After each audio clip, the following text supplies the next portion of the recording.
Assalamualaikum teman-teman. Seperti biasa sebelum mulai Mimin mendoakan semoga teman-teman semua selalu dalam keadaan sehat walafiat.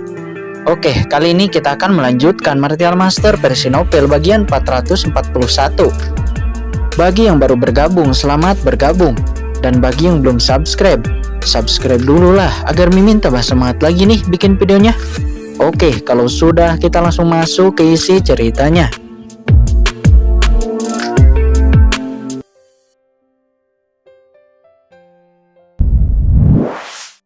Dengan wajah sangat sedih. Mereka bisa ada di sini itu semua karena berkat Qingchen. Tapi mereka tidak percaya Qingchen sendiri malah. Hati mereka tiba-tiba dipenuhi dengan kesedihan dan rasa sakit. Mereka telah mendengar berita tentang jatuhnya Qingchen di alam Yukuno. Tapi mereka masih tidak mau menerima fakta ini.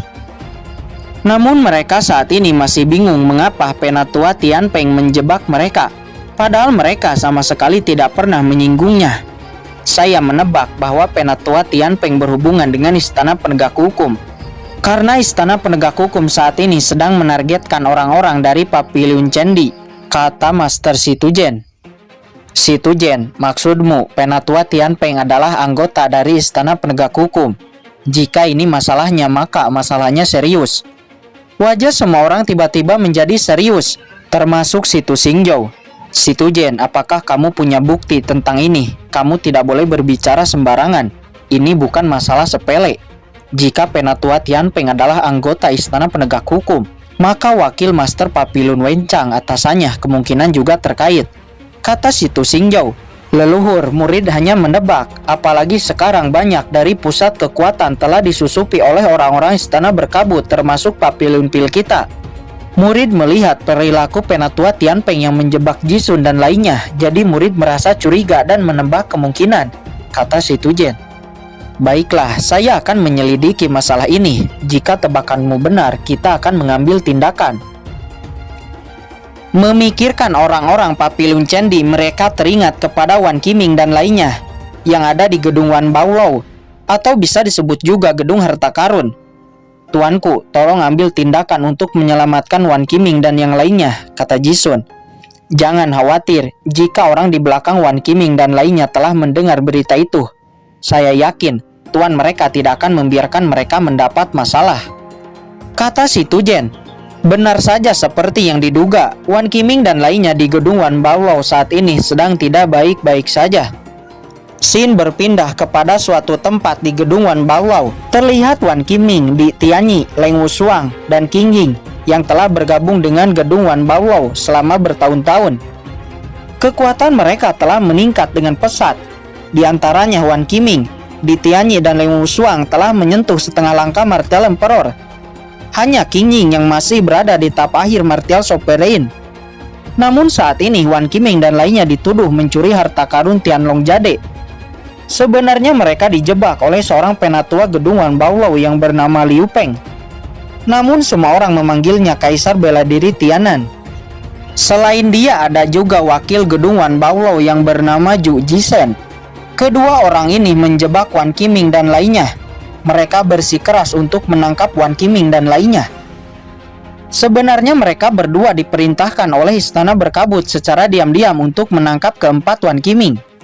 Namun Wan Qiming, Di Tianyi, Leng Wushuang dibela oleh Kang Sitong dan juga keempat gurunya yang baru datang, yaitu Kaisar Bela Diri Xuanbing, Kaisar Bela Diri Bajue, Kaisar Bela Diri Hongluan, dan Kaisar Bela Diri Pedang Gila.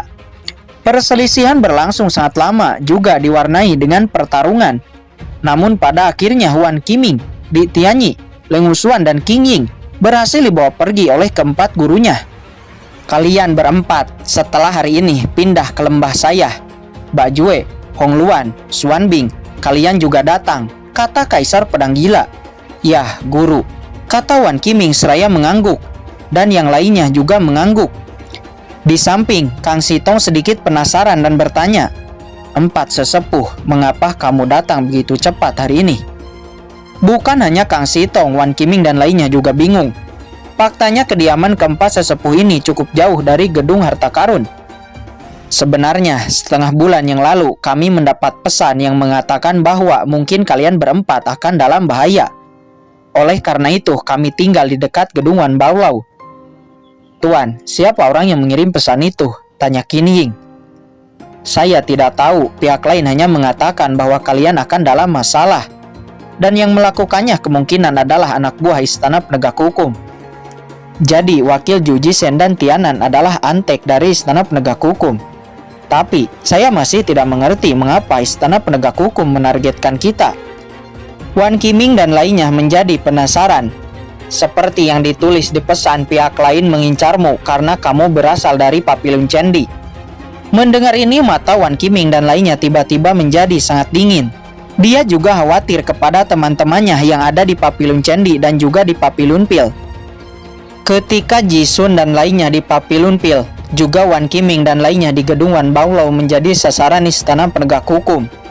Saat ini di Istana Berkabut, Qin Chen juga menemui masalah. Sudah 3 hari dia terjebak di Istana Berkabut, tapi Qin Chen masih belum menemukan cara untuk pergi.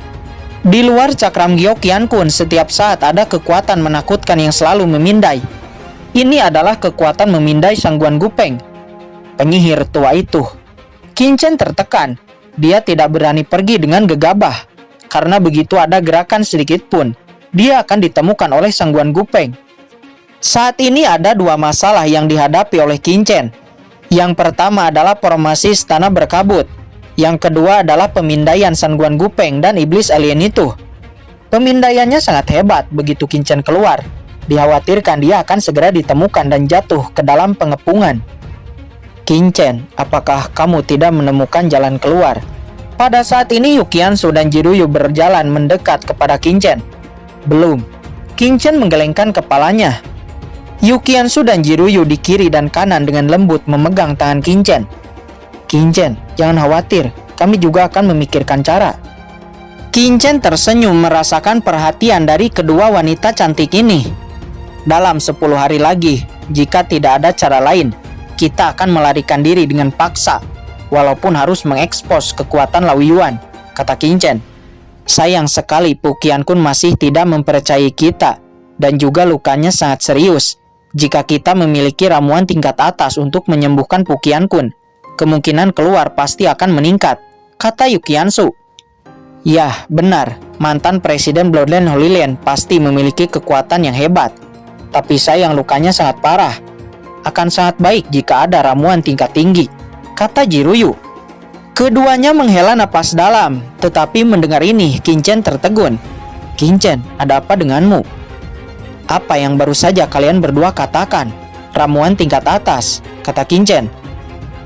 Yah, kami mengatakannya, tetapi memangnya ada apa? Kata keduanya dengan bingung. Hahaha, aku terlalu bodoh. Aku bahkan lupa akan hal ini. Qin Chen tiba-tiba tertawa dengan semangat. Qin Chen, ada apa denganmu? Yu Qiansu dan Jiruyu dibuat kebingungan. Saya melihat Qin Chen semakin bersemangat. Pada akhirnya dia tiba-tiba memeluk Yu Qiansu dan Jiruyu, lalu mencium pipi mereka berdua. Kalian berdua memang benar-benar bintang keberuntunganku. Yah, Taman Obat Suci. Mengapa saya tidak memikirkan ini? Taman Obat Suci adalah tempat khusus di Istana Berkabut yang tidak dipantau oleh formasi, dan kekuatan jiwa juga tidak dapat memindai ke dalamnya. Jadi, selama Qin Chen dapat memasuki kebun obat suci, dia mungkin memiliki kesempatan untuk pergi dari sini. Qin Chen juga secara alami tahu lokasi Taman Obat Suci. Kemudian selanjutnya Qin Chen membangun sesuatu yang disebut altar teleportasi terarah. Altar teleportasi terarah adalah alat yang dapat membuat seseorang berteleportasi ke tempat yang ditentukan dalam jarak dekat. Dan poin pentingnya dengan alat ini sulit untuk bisa dilacak. Qin Chen akan menggunakan altar teleportasi terarah untuk berteleportasi ke kebun obat suci. Segera Qin Chen mengeluarkan bahan dan mulai membangun altar teleportasi terarah. Jiruyu dan Yu Qiansu menonton. Selain mereka berdua, Pu Qiankun juga menonton. 3 hari sudah berlalu, dia sudah sedikit pulih. Namun dia tidak mempercayai Qin Chen dan lainnya. Karena itu dia tidak berbicara sedikit pun. Namun ruang rahasia ini dan lainnya sangat membuatnya takjub. Sekarang dia melihat Qin Chen sedang membangun altar teleportasi terarah. Dia merasa sedikit akrab dengan proses pembuatan Qin Chen. Dia benar-benar melihat beberapa rasa yang familiar. Teknik ini, mengapa saya memiliki perasaan yang sangat akrab? Tekniknya sangat familiar. Siapa pemuda ini? Gumam Pukian Kun. 1 jam kemudian akhirnya altar teleportasi terarah berhasil dibuat. Setelah itu Qinchen membawa altar teleportasi terarah dan langsung keluar dari cakram giok Qian Kun dan muncul di suatu tempat di istana berkabut. Orang itu akhirnya muncul. Sangguan Gupeng sedang duduk bersila di tengah istana berkabut. Dia mengamati seluruh istana berkabut dan tiba-tiba merasakan gerakan pihak lain. Saya tahu orang itu pasti masih berada di istana berkabut dan sama sekali tidak ada cara untuk melarikan diri. Dia berdiri, tiba-tiba menghilang dan bergegas ke tempat fluktuasi gerakan datang. Yemosi dan lainnya juga bergerak bersamaan. Wush! Mereka semua dengan cepat datang. Kecepatannya sangat mengejutkan. Hanya dalam sekejap sudah muncul di area di mana fluktuasi muncul. Kemudian mereka melihat Qinchen yang mengenakan topeng dan diselimuti jubah hitam, berdiri di atas altar yang aneh. Sialan, mari kita lihat kemana kamu pergi sekarang. Sangguan Gupeng muncul dengan niat membunuh di sekujur tubuhnya. Boom! Dia meraung dengan telapak tangan. Tiba-tiba badai tak berujung meledak ke langit, berubah menjadi tangan besar dan menangkap Qinchen dengan gila. Berikan pada iblis ini. Yemosi juga berteriak, berdengung, dan energi sihir hitam menyapu. Seperti panah tajam yang meledak langsung menyelimuti setiap sudut pelarian Qinchen. Dalam sekejap mata Qinchen telah dikelilingi oleh orang kuat yang tak terhitung jumlahnya. Qinchen harus mengakui reaksi orang-orang istana berkabut ini sangat cepat. Namun meskipun Sangguan Gupeng dan yang lainnya datang dengan sangat cepat, tapi Qinchen telah bersiap untuk itu. Hei semuanya, kaisar ini tidak akan bermain denganmu lagi. Selamat tinggal. Qinchen sengaja berpura-pura menjadi tua. Tubuhnya sudah diselimuti cahaya altar. Mau pergi? Kemana kamu bisa pergi? Sangguan Gupeng dan Yemosi meraung. Serangan keduanya akan langsung jatuh ke Qinchen. Namun sebelum jatuh, altar teleportasi terarah Qinchen telah diaktifkan. Sosok Qinchen samar, dan Qinchen telah menghilang sepenuhnya. Baru pada saat itulah serangan Sangguan Gupeng dan Yemosi jatuh. Boom! Meledak. Area itu menjadi puing-puing yang berasap. Sekelompok orang dengan cepat jatuh dan melihat sekeliling dengan marah. Bagaimana dengan orangnya? Kemana perginya? Dia benar-benar kabur lagi. Semua orang menatap kosong satu persatu marah. Cari untukku. Itu altar teleportasi terarah. Orang itu pasti masih ada di dekat sini, kata Sangguan Gupeng seraya mengeluarkan persepsinya dan memindai sekitar. Yemosi juga merilis teknik dapa pencari jiwa dan memindai sekitar. Mereka yakin Qinchen tidak akan pergi terlalu jauh.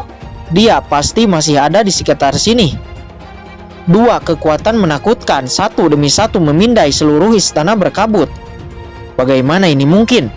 Setelah beberapa saat wajah Sangguan Gupeng menunjukkan ekspresi marah karena dia telah memindai istana berkabut, tapi tidak menemukan jejak Qinchen. Sangguan Gupeng, aku juga tidak menemukan jejak orang itu. Yemosi juga kaget, juga sedikit tidak percaya, karena metode pencarian jiwanya gagal lagi dan lagi. Mustahil. Keduanya masih tidak percaya, kemudian mencoba memindai lagi, namun hasilnya tetap sama. Apakah mungkin orang itu telah keluar dari istana berkabut? Kata Yemosi.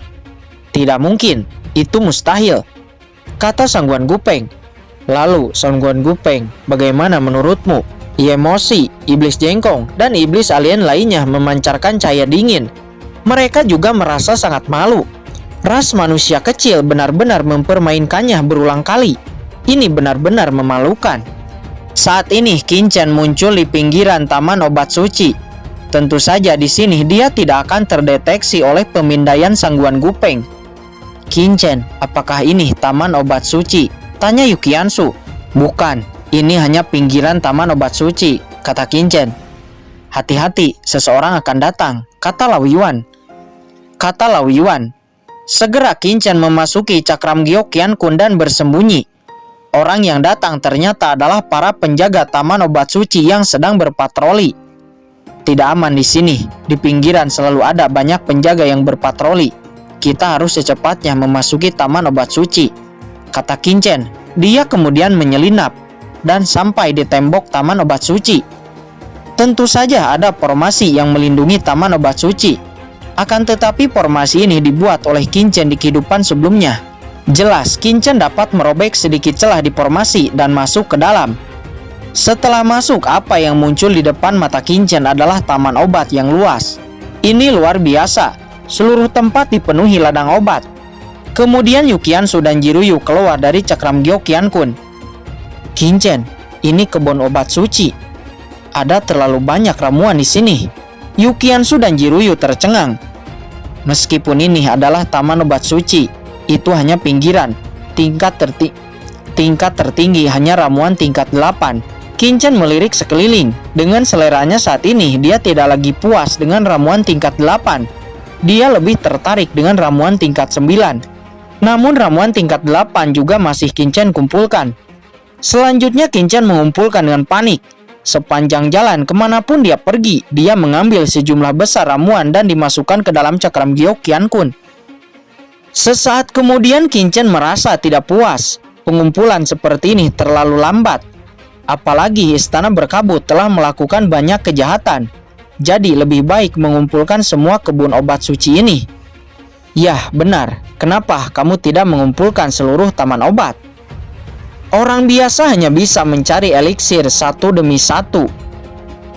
Orang biasa hanya bisa mencari eliksir satu persatu yang sudah matang. Karena setelah diambil itu akan berhenti tumbuh. Tapi dia berbeda. Cakram Gyokiankun adalah dunia kecil, di mana bahkan manusia dapat bertahan hidup di dalamnya. Dan tanaman obat secara alami juga sama. Qingchen melakukannya begitu dia memikirkannya. Dia menjulurkan tangannya. Dan tiba-tiba telapak tangan Jen Yuan yang besar meraih seluruh ladang. Obat. Bukan hanya tanaman obat, tapi tanahnya juga diangkat. Perlu dicatat, tanah ini adalah tanah 5 elemen yang dapat mempercepat pertumbuhan eliksir. Sekarang tanah dan semua tanaman obat diangkat oleh Qingchen dan dimasukkan ke dalam cakram Gyokiankun. Bahkan tidak ada satu tanaman obat pun yang tersisa.